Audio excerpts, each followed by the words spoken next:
Assalamualaikum. Ay Muhammad Salatur Rahman. Nasi August kitang taramari 2021 sida. Nungsa sida Manipuri Muslim makina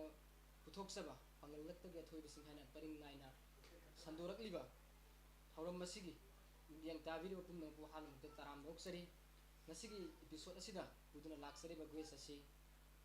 Manipuri Naat amadi Marifat ibada amadi Urdu dagi Manipuri translate tawda tudok hindungna khangaraba khardang pallabada Madina Tayabada yum ama pamjay Imamul Anbiya Eigi Rasulgi manakta ngasi khangba ngamdraba nabibu hairamida yum yumda haiba tongan ba mayek singasi khangaraba waza Tez Khan ni anu maktada waza Tez Khan bu studio sida lengsin bibigi damak thagatsaba phongdoksari koi waza si ekoi thoidokna hena khangnare dubo aham dekoi warisi hodokpoina koi ozagi leifam koi background kharadang ozadagi han moina thambiu haina ozara sinajare. Assalamualaikum warahmatullahi wabarakatuh. Ahan waktada Manipuri Muslim Akhi bo ayhak po makhoye studio sida barton tawbirak pa gidamakta tawbemal khangba uchari ayhak isamak lilong horebe samru khongdagini hakya pokpa gemeng Muhammad Naeemiddin Qawwali ayhak ki profession hairagade ayhak Manipur sarkar ki employee mani aduga ayhak ki literature gi oiba education hairagadi thoido hendokpa education leijade ayhak Manipuri literature gi 12 ke standard phawbagi education adu phangjarai ozadagi khoi ozagi leifam amadi ozagi ma babagi ming khara ozan habi khrem makata bkhoi ozadagi khangjaningliba wangasidi ko ozana ibagi lamda khungda pirakpasi khoi angang uringe pilingi matamdagi adum ibagi lam asida lakpi khrabra natraga khoi karigumba thodog amadagi khoi influence ama laakanda lakpi khibra karamba mongda ozan ibagi lam ase sangbi rakhibuna habdo ozadagi khradang thambiyo ayhak sairengumba masa masa iba khotpasi thoidokna madubu phong ukotluba natragana mawong amada putho udragasu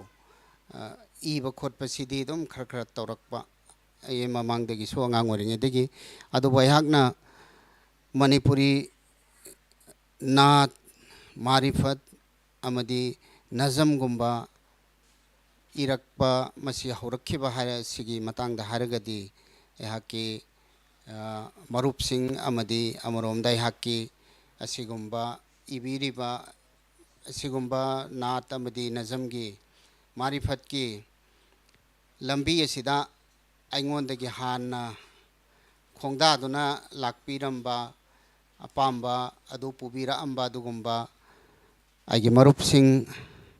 punamaktagi hanna ming laurabada Hazrat Maulana Naeemiddin Husami laikhidraba Allah na mahakpo wangna jannatta thambisanu amadi Islaur Rahman Sahib Shafiqur Rahman aduga ahan sing kharadang panjarabada ngasidi laikhidraba lairibasu yauri makhoigi manungda Sayyid Anwaruddin loinana Maulana Muheiuddin Nadwi asina singba makhoi mayam na Naat amasung Marifat sakpa suanbagi thabak asi tawrakpa matamda makhoina mayak ibinabagidamakta aingonda ayhakpu makhoina invite tawrakpani masi mayaksi isi aikhoi masi thabaksi tawsi haidana makhoi mayamgi nabarton pibirakpadagi ayhaksu masigi lambi sidai sapchana iba khotpagi thabaksi ahanbada tawramde adu tawreiba irakpagi thabaksi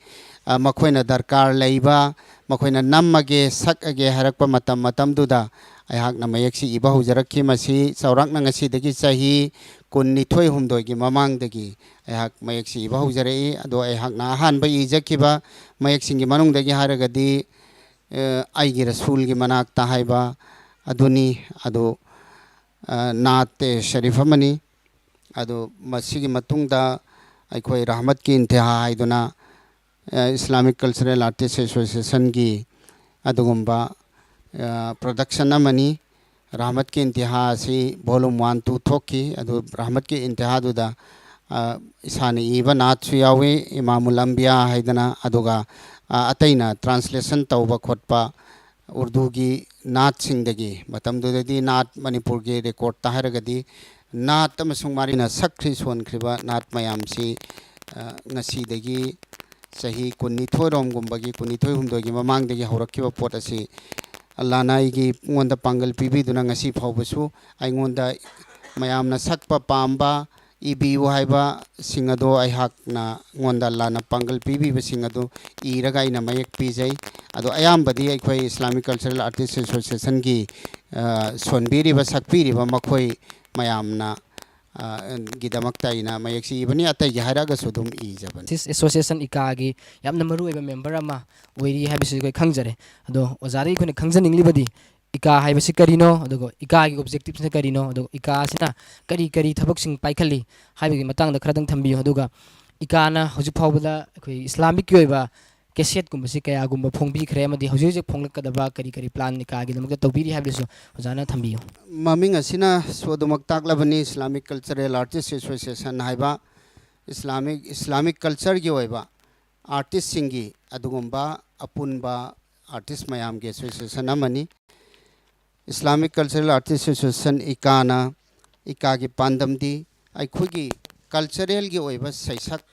singda gi mayek singda aikhoi sak asolaga record tawraga puthokpa aduga masibu pamba mi sing tabi ningba mi singda masitana nabagi damakta record tawraga puthokpa taba phanghanba haibaduna aikhoi asigumba association asigi achoba pandam oiduna lakhi aduna aikoina mathang sum chatharakpada yamna ngallingai matamdagi horakpaduna sum chatharakpaduna aikoi mamaida aikoi gi latest haiba tare version ase aikoi gi volume ase 13 suba phawba aikoi gi volume si leire aikoina puthoiba production sigi adu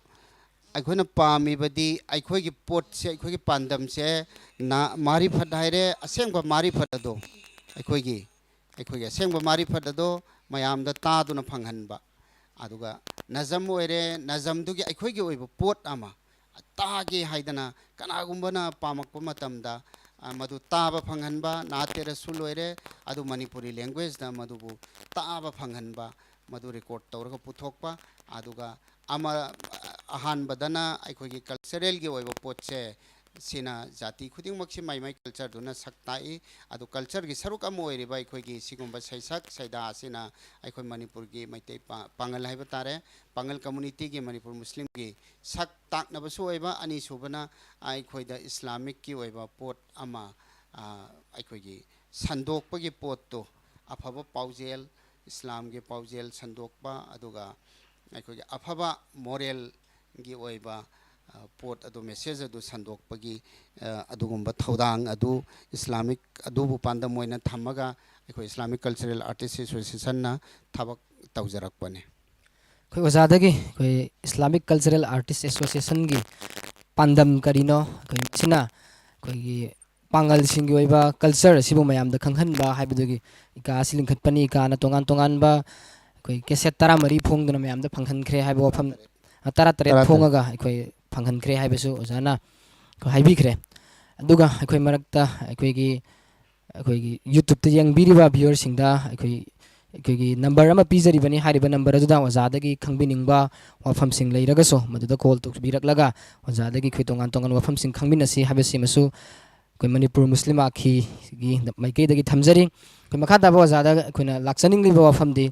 koi ozana khut thabiriba ibiriba mayek sing ase koi tongan ba koi Manipuri gi sayek ayabada khut thai habesi me koi khangjare maroina ozana koi tongan ba seksak mayam lei koi ozana khut thabiba samne koi khara pallabada naat hamda nazam marifat qawwali amri tongan ba kya da ozana khut thabiri देखो ओजादा खंगजनिंगलिबदी कोई नात हाइबसी करिनो दो ओजाना इबिखिबा नात कयामुक इबिखरबगे लोगो ओजाना इबिखिबा कोई नात अमनितंग ममिंग पनबियो हन ओजाना थमजर मसी अखोई मणिपुरी मुस्लिम सिंगी ओइनदी अरिबा मतमददे अखोइसी अहलमन सिंगना कैनोसी मी अनी न खोमफांगनरगा मारिफतसी साअंबनी आदु Urdu londana maruina makoina sam solam basi mapalamgi mayek sing Urdu mayek Urdu londa I basing sakam solam bakara di lerami adobu haujik aikogi matam masida aikoina marifat ki mayek ijay ayag isamakna ikiba marifat mayam singi manungda hairagadi karadang Lord labasu phong libani haiba aduga Allah mapu nungsibi minglen sol horasi haibana chingba marifat sing aduga anawbada so hujik khoi lakadori sina record tawkhraba matam ngasidi sahi manga taruk taret ki mamangi da puthokhraba potni aduga nate sharif Manipuri da haragana natsi Madina Taibada yumma pamjay haiba mayam niyamna pamna khiba aduga atop nat sing chulairi nat sing dugi manungda hairagadi kharadang khogi tambiyu ilahi haiba sina singba maming maksoi khogi keset tugi maming tambiyu ilahi haibani aduga loinana Madina Taibada yumma pamjay haiba gumba aduga manakpu yaukrabadi haibana singba nat si phanayamna ijakre aduni aduga topa nazam da soi khoina mayek phanayamna ikhre adu punna punsilabada tongan hairubadi ngamaroi punsilabada chaurakna masi ai hojik phauda ina ijakre se sama yankhai gumba degidi tara maroi khali adugumba masing nat nazam amadi marifat ado Qawwali so diamne ide amani dang Qawwali ama de record tawraga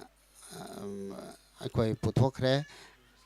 Doordarshan da su program tawbada khoina sandokre ado Qawwali dudi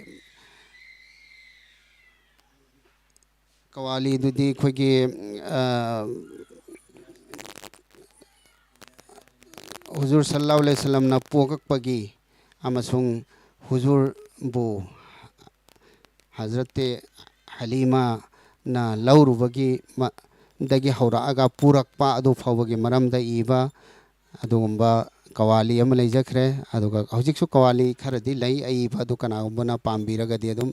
mayak lauraga sakpa khotpa tawba yai adu makha tabasu puthorake gani khali tawba tabu Qawwali gi pochi dei khoi Manipur da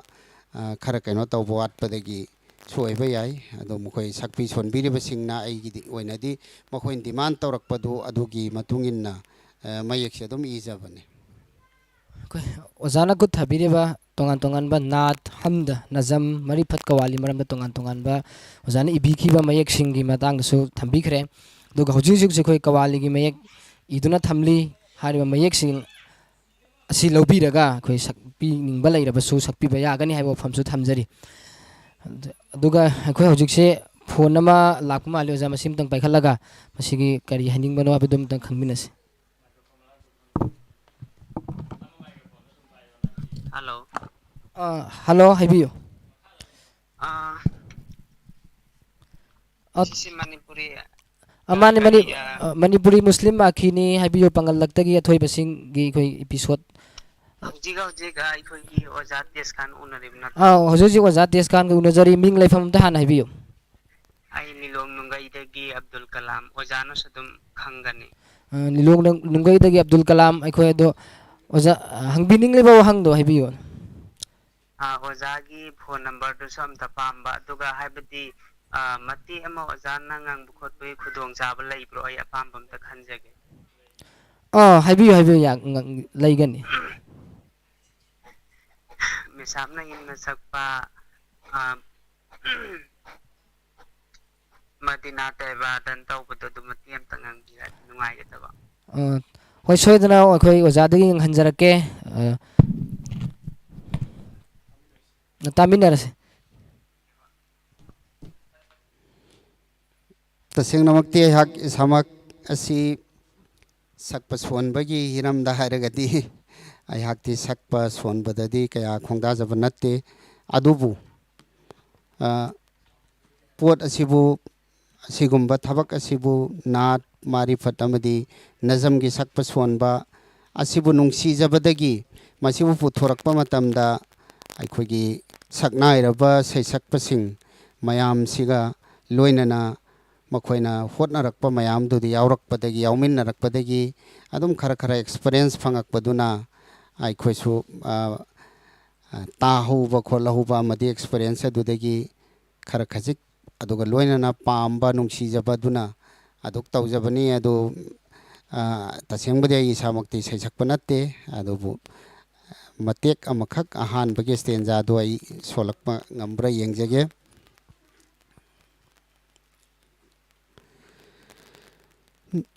Madina Tebad Yung amapam jai Madina Tebad Yung amapam jai Hinglingay matam dasu Shiraba matungsu Hinglingay matam dasu Shiraba matungsu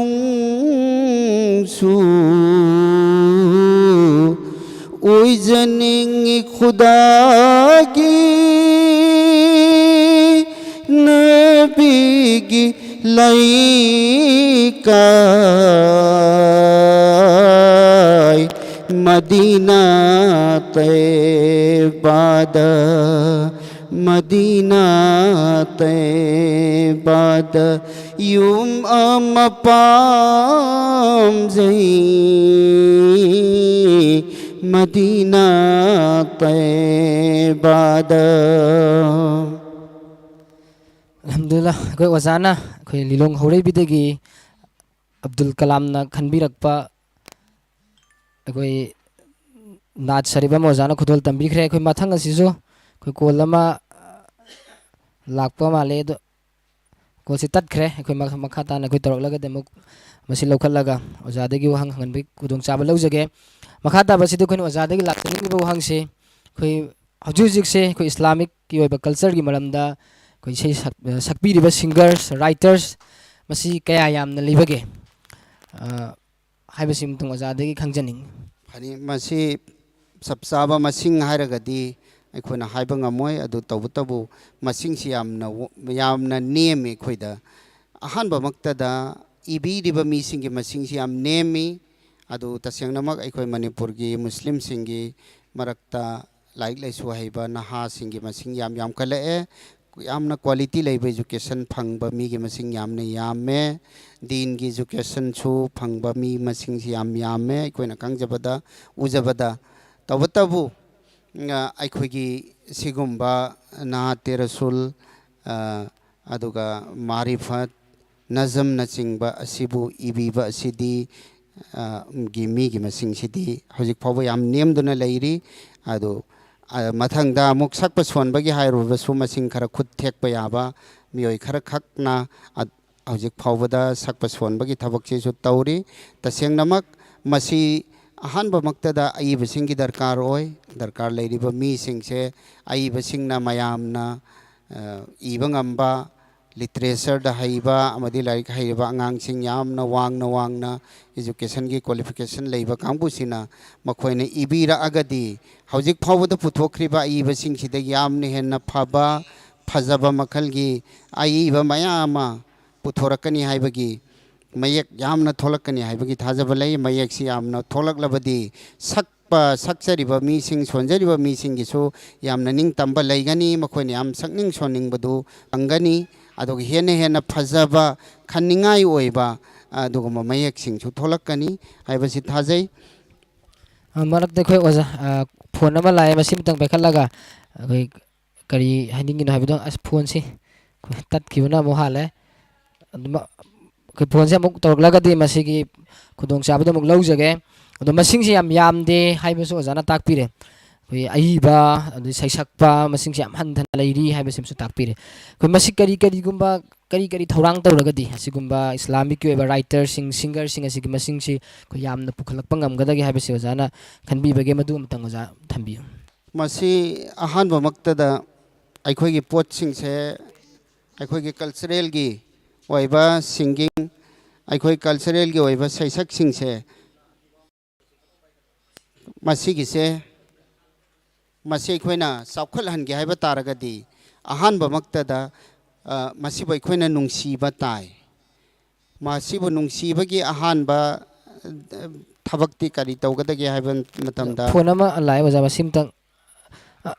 ꯋꯥꯂꯩꯀꯨꯝ ꯁꯂꯥꯝ ꯍꯥꯏꯕꯤꯌꯨ ꯃꯅꯤꯄꯨꯔ ꯃꯨꯁꯂꯤꯝ ꯑꯈꯤꯅꯤ ꯃꯤꯡ ꯑꯃ ꯍꯥꯟꯅ ꯍꯥꯏꯕꯤꯌꯨ ꯑꯩ ꯃꯤꯡ ꯍꯥꯐꯤꯁ ꯑब्ꯗꯨꯜ ꯋꯥꯔꯤꯁ ꯍꯪꯒꯨꯜꯗꯒꯤꯅꯤ ꯍꯥꯐꯤꯁ ꯑब्ꯗꯨꯜ ꯋꯥꯔꯤꯁ ꯍꯪꯒꯨꯜꯗꯒꯤ ꯍꯥꯏꯕꯤꯌꯨ ꯏꯟꯀꯜ ꯇꯦꯁꯇꯒꯤ ꯀꯩ ꯅꯥꯠ ꯑꯃꯇꯪ ꯇꯥꯅꯤꯡꯕ ꯍꯥꯏꯕꯤꯌꯨ ꯀꯔꯝꯕ ꯅꯥꯠꯅꯣ ꯈꯟꯕꯤꯌꯨ ꯑꯩꯒꯤ ꯔꯁꯨꯜꯒꯤ ꯃꯅꯥꯛꯇ ꯇꯧꯕꯗꯣ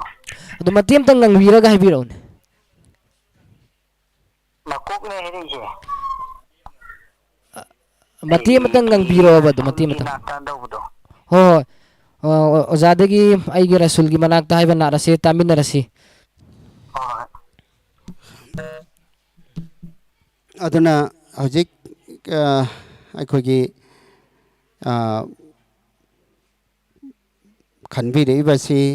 ꯑꯩ ꯇꯥꯍꯟꯅꯕ ꯍꯣꯠꯅꯖꯒꯦ ꯑꯗꯨꯕꯨ ꯍꯧꯖꯤꯛ ꯃꯈꯥ ꯆꯠꯊꯔꯛꯄ ꯑꯣꯏꯅ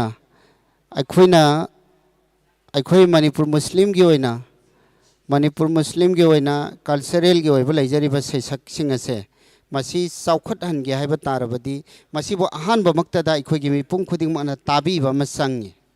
ꯑꯩꯈꯣꯏ ꯇꯥꯕꯤꯅꯕ ꯋꯥꯠꯂꯒꯗꯤ ꯃꯁꯤ ꯆꯥꯎꯈꯠꯄ ꯉꯝꯃꯣꯏ ꯃꯤꯄꯨꯝ ꯈꯨꯗꯤꯡꯃꯛꯅ ꯇꯥꯕꯤꯕ ꯑꯃ ꯆꯪꯉꯤ ꯑꯩꯈꯣꯏꯒꯤ ꯃꯤꯁꯤꯡꯅ ꯇꯥꯕꯤꯔꯕ ꯃꯇꯝꯗ ꯑꯩꯈꯣꯏꯒꯤ ꯄꯣꯠꯁꯤꯡꯁꯦ ꯑꯩꯈꯣꯏ ꯄꯣꯠꯁꯦ ꯆꯥꯎꯈꯠꯂꯛꯀꯅꯤ ꯑꯗꯨꯒ ꯃꯐꯝ ꯈꯨꯗꯤꯡꯃꯛꯇ ꯑꯩꯈꯣꯏ ꯄꯣꯠꯁꯦ ꯄ꯭ꯔꯣꯃꯣꯠ ꯇꯧꯅꯕ ꯋꯥꯈꯜ ꯊꯝꯕꯤꯕ ꯍꯥꯏꯕꯗꯤ ꯀꯔꯤꯒꯨꯝꯕ ꯐꯪꯁꯟ ꯑꯃ ꯇꯧꯔꯦ ꯆꯨꯝꯅꯒꯤ ꯂꯩꯀꯥꯏꯗ ꯇꯧꯕ ꯑꯣꯏꯔꯒꯁꯨ ꯃꯁꯤ ꯏꯁꯂꯥꯝꯅꯁꯨ ꯄꯥꯝꯕ ꯅꯦꯀꯤꯁꯨ ꯑꯣꯏꯕ ꯄꯣꯠꯃꯛꯇꯅꯤ ꯃꯁꯤꯒꯤ ꯑꯩꯈꯣꯏꯒꯤ ꯁꯩꯁꯛꯁꯤꯗ ꯁꯛꯄ ꯁꯣꯟꯕꯁꯦ ꯃꯁꯤ ꯌꯥꯎꯍꯟꯕꯤꯕ ꯐꯪꯁꯟꯒꯨꯝꯕ ꯑꯃ ꯂꯥꯛꯑꯒꯁꯨ ꯉꯝꯃꯒꯗꯤ ꯀꯔꯤꯒꯨꯝꯕ ꯃꯇꯝꯗ ꯑꯩꯈꯣꯏ ꯃꯁꯤꯒꯤꯇ ꯑꯣꯏꯅ ꯇꯣꯉꯥꯟꯅ ꯀꯅꯥꯒꯨꯝꯕ ꯑꯣꯔꯒꯅꯥꯏꯖ ꯇꯧꯕ ꯉꯝꯕ ꯃꯤꯁꯤꯡꯅ ꯁꯦꯟꯊꯨꯝ ꯈꯔ ꯆꯪꯉꯕꯁꯨ ꯄꯨꯊꯣꯛ ꯈꯣꯠꯇꯣꯛꯑꯒ ꯑꯁꯤꯒꯨꯝꯕ ꯃꯥꯔꯤꯐꯠꯀꯤ ꯅꯥꯠꯀꯤ ꯑꯗꯨꯒ ꯅꯖꯝꯒꯤ ꯁꯩꯁꯛꯁꯤꯡꯁꯦ ꯃꯐꯝ ꯃꯐꯝꯗ ꯑꯣꯔꯒꯅꯥꯏꯖ ꯇꯧꯕꯤꯗꯅ ꯁꯛꯍꯟ ꯁꯣꯜꯍꯟꯗꯅ ꯇꯧꯕꯤꯕ ꯑꯗꯨꯒ ꯃꯔꯨꯑꯣꯏꯅ ꯁ꯭ꯇꯦꯠ ꯒꯣꯔꯃꯦꯟꯒꯤꯒꯨꯝꯕ ꯐꯪꯁꯟ ꯒꯚꯔꯟꯃꯦꯟꯠꯒꯤ ꯑꯣꯏꯕ ꯐꯪꯁꯟ ꯑꯩꯈꯣꯏ ꯂꯣꯀꯦꯂꯤꯇꯤꯗ ꯇꯧꯔꯕ ꯑꯣꯏꯔꯣ ꯅꯠꯇ꯭ꯔꯒ ꯑꯇꯣꯞꯄ ꯃꯐꯝꯗꯁꯨ ꯑꯣꯏꯔꯕꯁꯨ ꯑꯩꯈꯣꯏꯅ ꯁꯤꯜꯂꯨ ꯈꯣꯠꯂꯨꯕ ꯑꯣꯏꯔꯒꯗꯤ ꯃꯗꯨꯗ ꯑꯩꯈꯣꯏꯒꯤ ꯀꯜꯆꯔꯦꯜꯒꯤ ꯑꯣꯏꯕ ꯁꯩꯁꯛꯁꯤꯡ ꯑꯁꯦ ꯃꯁꯤ ꯁꯣꯏꯗꯅꯃꯛ ꯌꯥꯎꯍꯟꯅꯕ ꯍꯣꯠꯅꯔꯒꯗꯤ ꯑꯩꯈꯣꯏ ꯄꯣꯠꯁꯦ ꯃꯁꯤ ꯋꯥꯡꯈꯠꯂꯛꯀꯅꯤ ꯍꯥꯏꯕꯁꯤꯅꯤ ꯑꯩꯅ ꯊꯝꯖꯔꯤꯕ ꯑꯗꯣ ꯑꯩ ꯍꯧꯖꯤꯛ ꯈꯟꯕꯤꯔꯛꯈꯤꯕ ꯅꯥꯠ ꯑꯗꯨ ꯑꯩꯗꯤ ꯁꯩꯁꯛꯄꯗꯤ ꯅꯠꯇꯦ ꯑꯗꯨꯕꯨ ꯑꯩꯍꯥꯛꯅ ꯏꯖꯕꯅꯤ ꯑꯗꯨ ꯃꯌꯥꯝꯅ ꯅꯨꯡꯁꯤꯕꯤꯗꯅ ꯇꯥꯕꯤꯅꯤꯡꯉꯤꯕ ꯑꯁꯤꯁꯨ ꯊꯥꯒꯠꯅꯤꯡꯉꯥꯏꯅꯤ ꯑꯗꯣ ꯑꯩ ꯑꯝꯇꯪ ꯑꯍꯥꯟꯕꯒꯤ ꯁ꯭ꯇꯦꯟꯖꯥꯗꯣ ꯁꯣꯟꯖꯔꯛꯀꯦ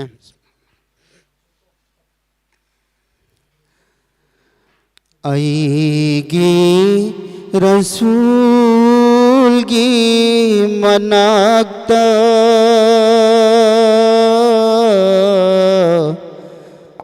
ꯄꯨꯗꯨꯅ ꯆꯠꯂꯨ ꯑꯩꯕꯨꯁꯨ ꯑꯩꯒꯤ रसूलगी मनकता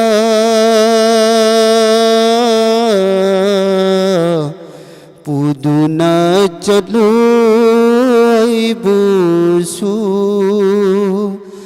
Medina पांगना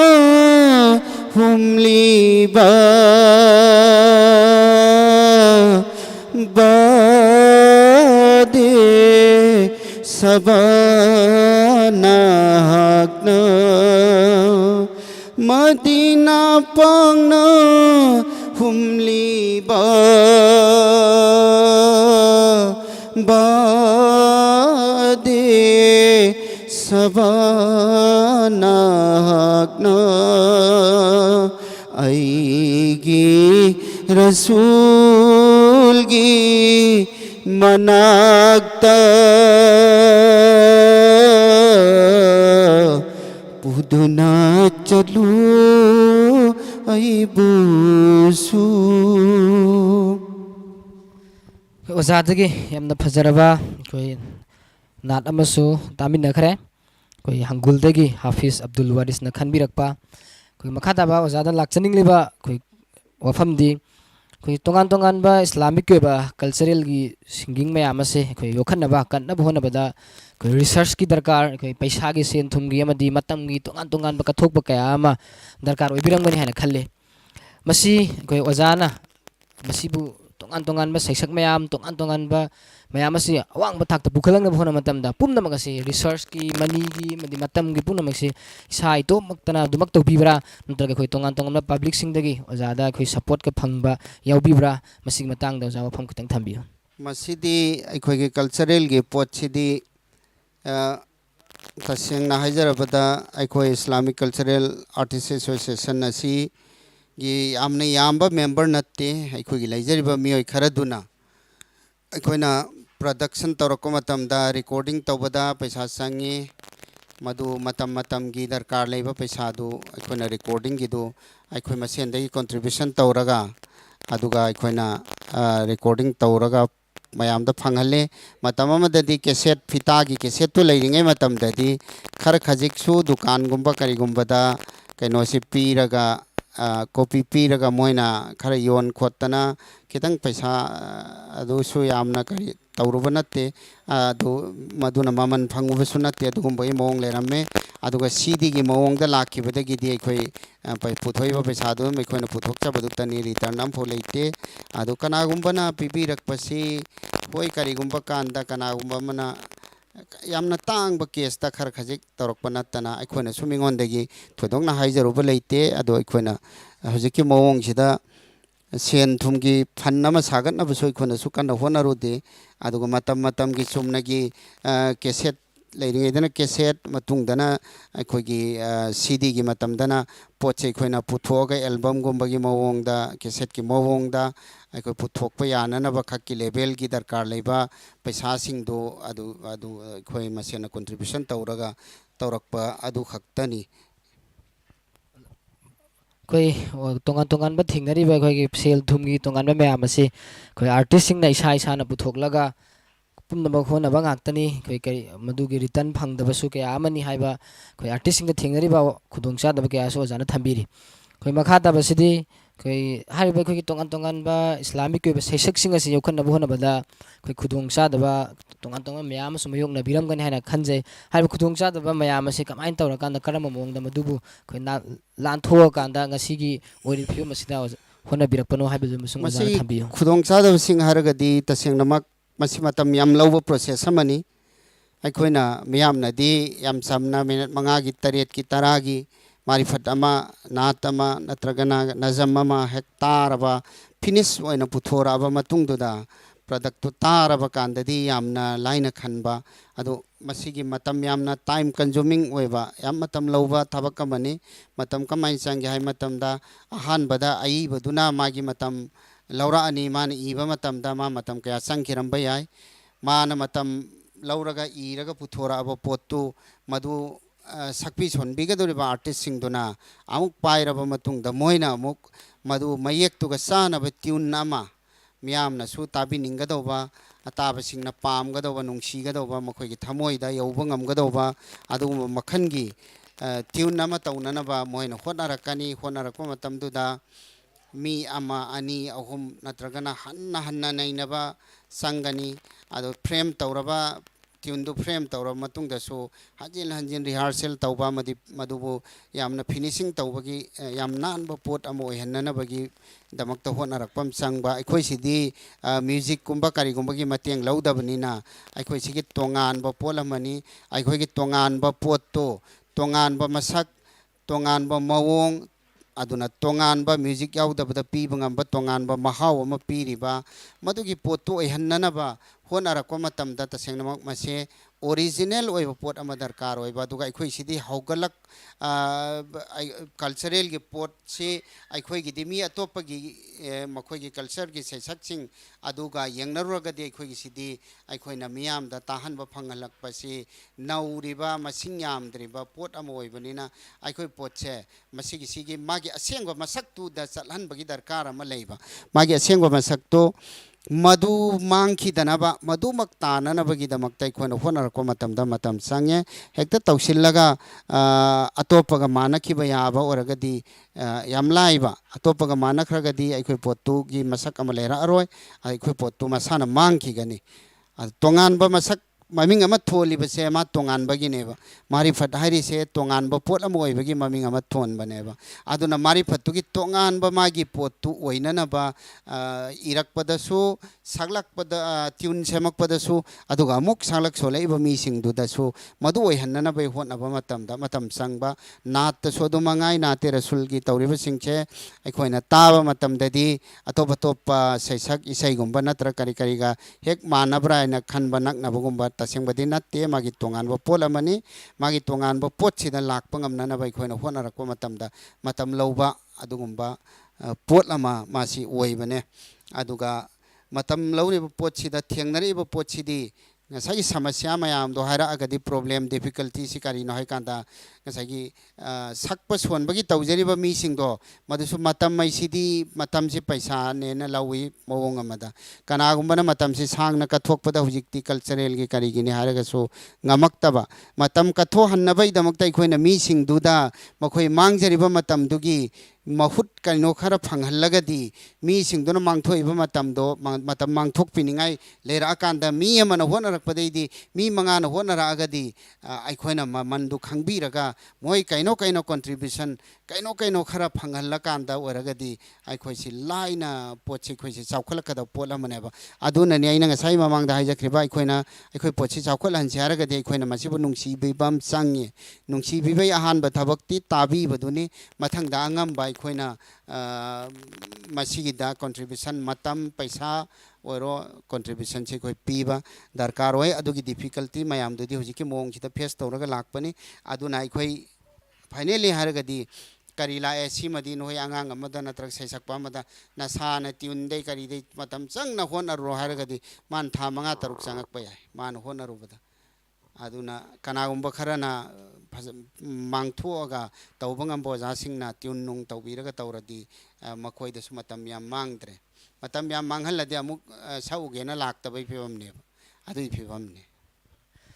khoi ozana hojik khoi tongan ba culture gi puthorakli ba khoi saisak sing asi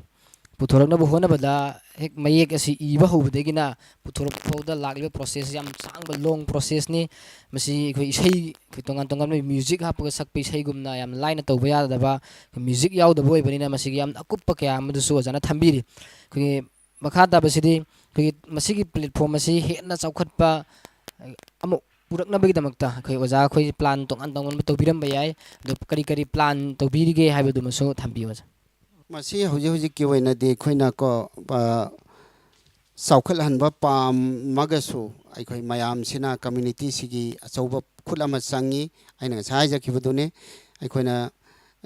masi yamna saukhal hanbai damakta ihal hambada mahiyamani masi sakpa sonbagi araiba natte mahi si tampham ma phanghanba darkar oeba ahanbada tampham phangandragadi aduga tambina basu tamningba mi su leiba tai aduga tamningi haiduna tampham su phangdaba khoi siti adai tambiba ngamba mi khar laira khalo maduna kana taksi gena mi su leitabugum tawba aduna tamningba mi su leiba tai tambina na bagi mioi sing oja sing leiba tai ado oja sing no tambina buduna marang kaira agadi institution gumba thamba darkar oi maram de hojikte manipur cultural university gumba linkhalai asina sing basina aikhoi sakpa sonbagi hiram sida manipur gi muslim gi culture gi atai part ki di atai oi khraga so sakpa sonbagi manipur pangan gi asidadi aikhoi laitribanina asigi se linkhatpa darkar oi maru oina linkhatpa yai ya mi ayambana sakpa sonba pambagi pottu leira agadi ado masidi aikhoi atopa sinpham thadu aga tawdrabsu yaba potni kanagumba na hobby oina kanagumba na masibu nungsi jabadei part time oina mai angamba matam khara spare tawbiraga mi singna matam pangal paisa magi knowledge mayamdo mana contribution pira agadi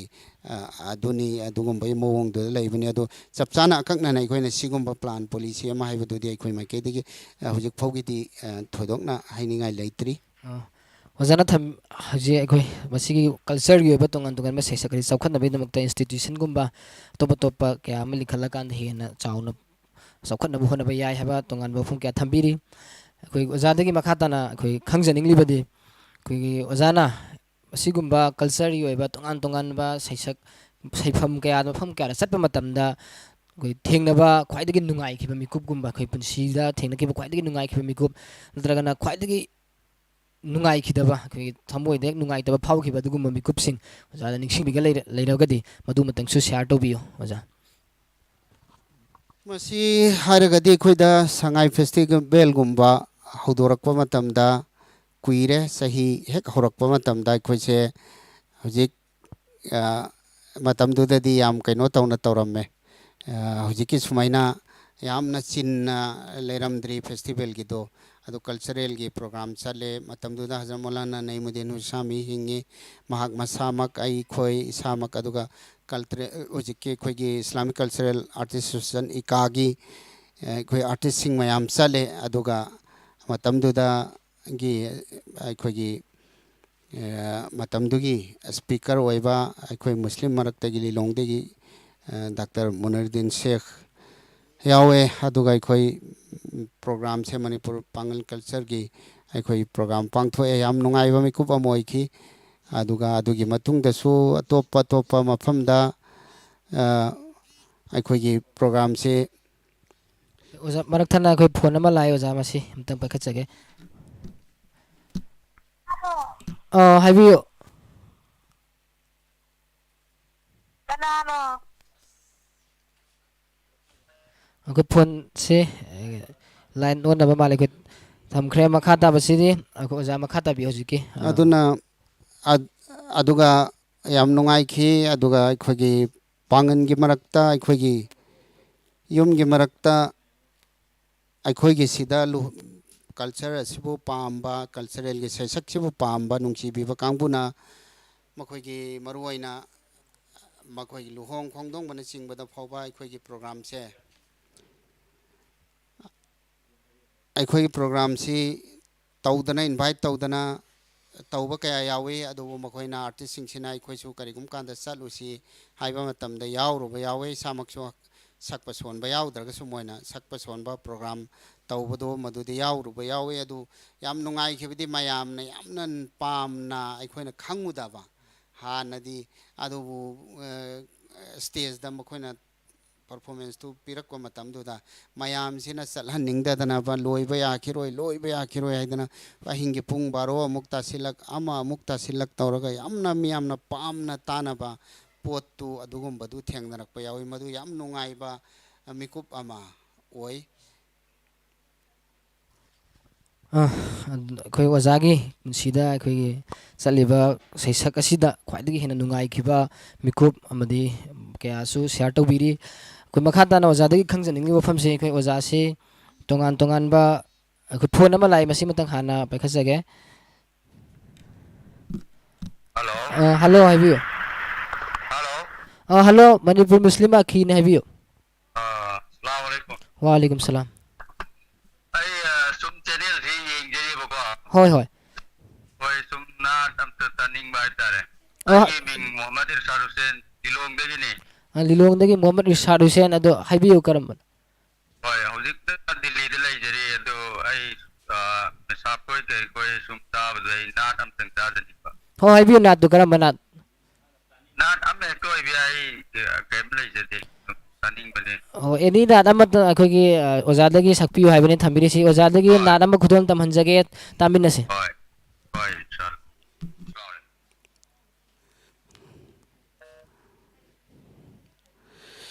Laklani nongbadi khanghodana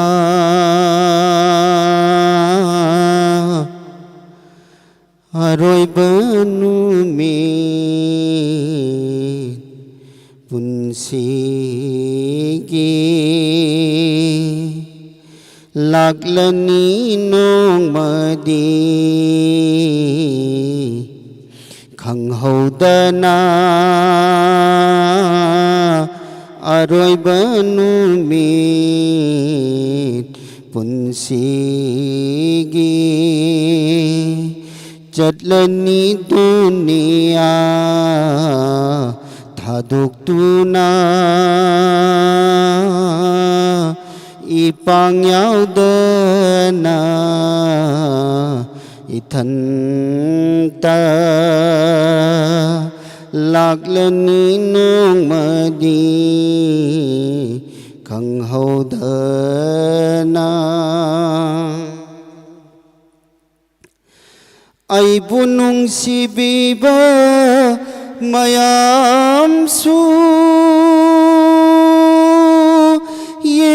yenglaga laihurani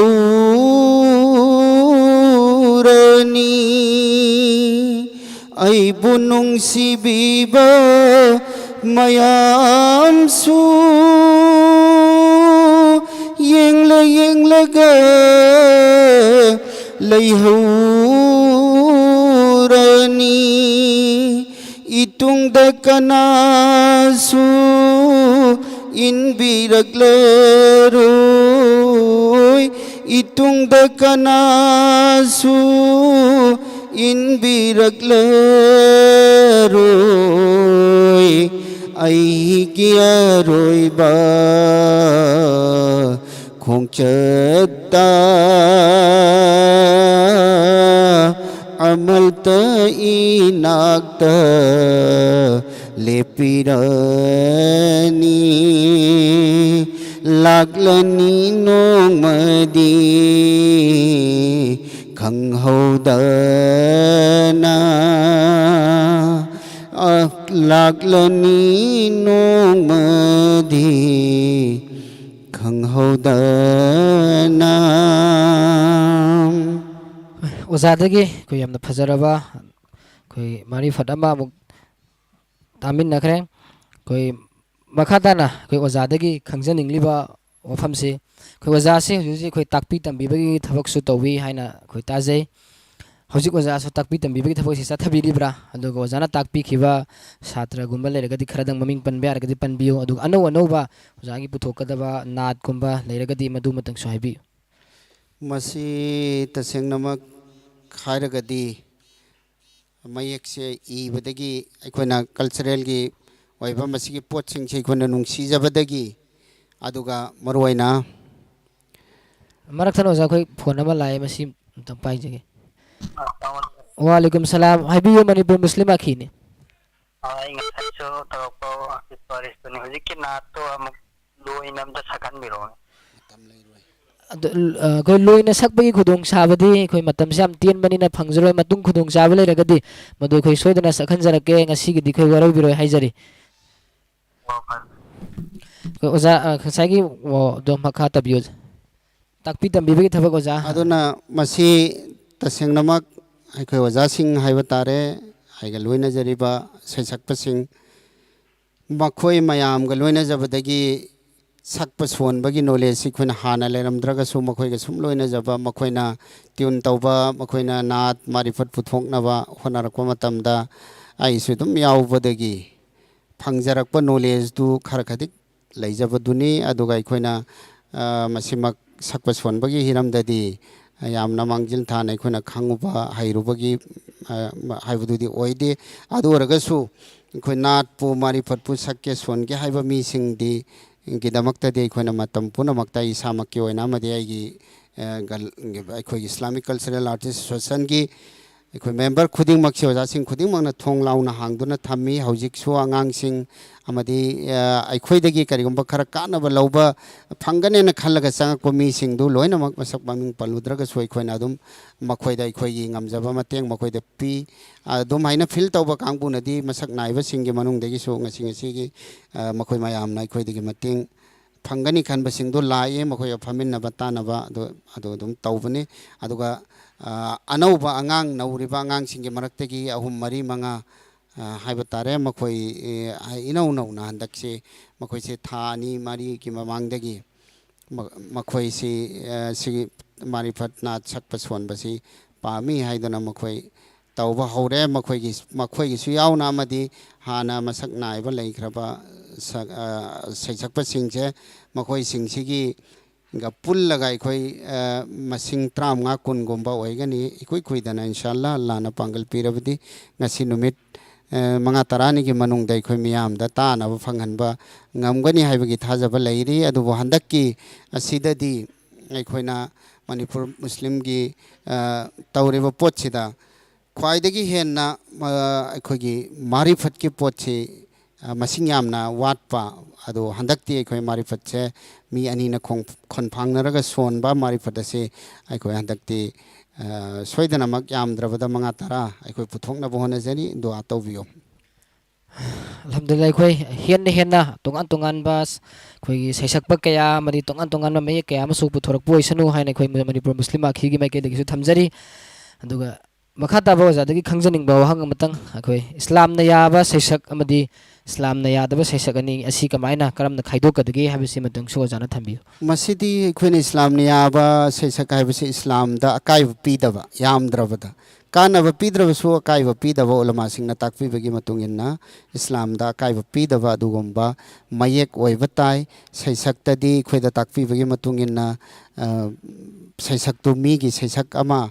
tamluraga di atopagi pot oi aikhoi gi oi ba pot ama Islam gi oi ba tongan ba masak ama leijabni na maduna taba atopa ama aikhoi na laururaga di madu Islam na thingba pirak pa yai adu khaktani Islam na ya ba masu Islam na ya da ba hai ba sina challe base aduga aikhoi na yam maru ba oja dai khangjaning ba hang matang hairabila koi radio gumba koi television koi ba tongan ba koi program sing tongan ba television channel sing ma khoi do program kya ma sandoi tongan ba koi jati sing tongan magi ba culture gi ba tongan program kya sandokli hai ba program sida koi Islamic ba culture gi program se koi sandok basi u da ba koi na thengna je masi karamba soiba koi gi culture to biri ba oja sing de ge soiba natraga koi channel sing radio gi program sing antaga men gi karimba soiba leiba de gi masi sandok ta bano hai ba do matang so oja gi me ke de gi thambi masi gi matang sida aina khangjabada masi aikoi gi all India radio gi haraga so moi gi leide se thaum gi manungda party mana program amukte hena lawba yaroi hai ba gumba rule leiba mui RR leiba aduna aikoi nutija gi program lorok ke hai ba tarabadi aikoi na party maya ma sange eba tha hum doraga di ngo kuntra hum modra aikoi party 90 parties leiba tai eba moi gi da aikoi na audition piraga sakpa sonba ngam ba 90 parties leiba tai eba all India radio gi wani adu Doordarshan ki damakta di makhoi gi thagi natragana leichan gumba kari haiba matam gi program weekly da tawba khotpa leiba dudi khoina haijaru bagi makha ponna adum phangba poni maside khoina so haiba haijaba watpa moide pros tawba watpa degi oiba yai natraga di tawruba kana gi di marakta adumak khoina sandokpa khotokpa taba du phangliba duni aduna khoi masi gi program se Doordarshan amsung AR da khoina program se lau se aragadi madugi damakta de khoi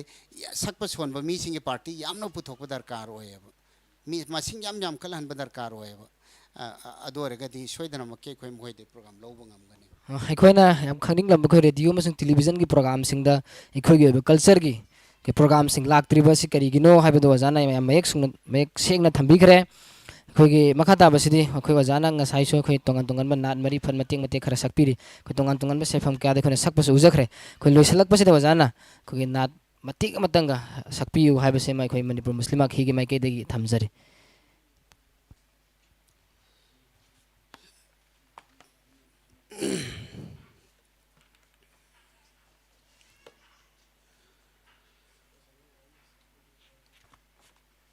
sakpagi hiram masidi saisak pasingi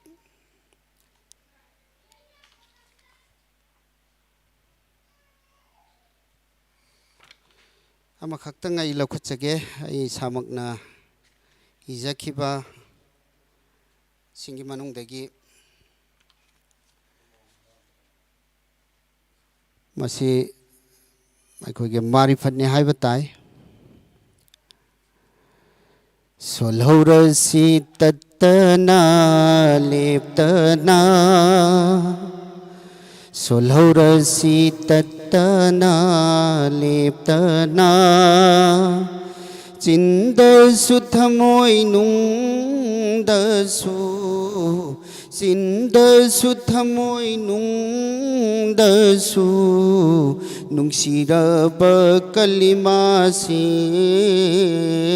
La ilaha illallah La ilaha illallah